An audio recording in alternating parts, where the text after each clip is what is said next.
Hey, Steve. I was just thinking. Well, do you ever wonder what the universe is, where the universe is, why the universe is, why I am, what I am, my purpose? Uh, yeah, in summary. Yeah, occasionally. But then that just makes me grateful that I wasn't given the luxury to ponder philosophically all day.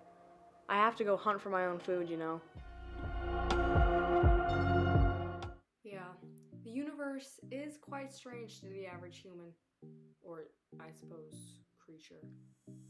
Since the dawn of time, humans have been racking their brains trying to unravel just why a ball rolls the way it does, or how the moon manages to stay put in the sky, or what shape the earth is. No. No. Don't start with me. Not today, okay? Yeah, alright, sorry. Touchy subject.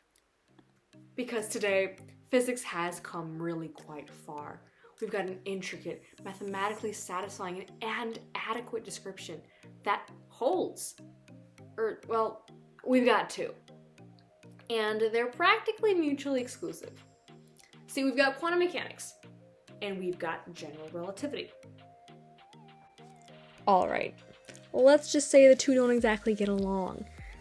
The issue seems to be the fact that gravity just is not quantum in nature. At least, it doesn't appear to be. Which is odd, because the electromagnetic force, the strong and the weak nuclear force, all are. In fact, we've got well-developed, established, and mathematically coherent quantum field theories for those. So what's with Einstein and relativity? Why can't we seem to crack that? The very crux of relativity is two postulates. The speed of light is always constant, no matter who checks.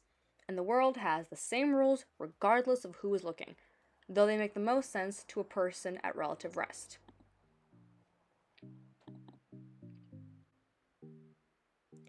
So what exactly is the solution? How are we going to make this a quantum thing? Well, some physicists were hit with a certain apple, and they're arguing this. Oh my god.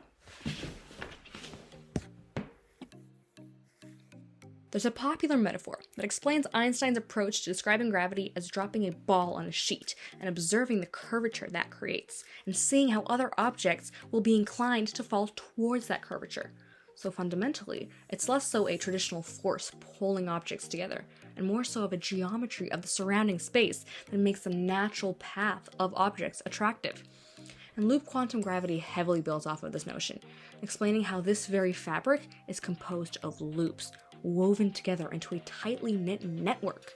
And these loops are the smallest chunks of space, the quanta of space-time that we're looking for, and hold the holy grail boson, the graviton that would complete the standard model we spoke about earlier.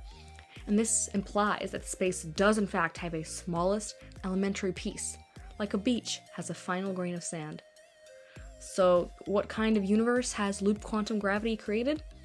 Well, one where you don't need a background, or an assumption that space must exist, and one where there certainly is a smallest piece, a point when you'll eventually need to stop digging. So when you get down to it, the universe is, apparently, a bunch of atoms playing with circus rings. And that's pretty cool.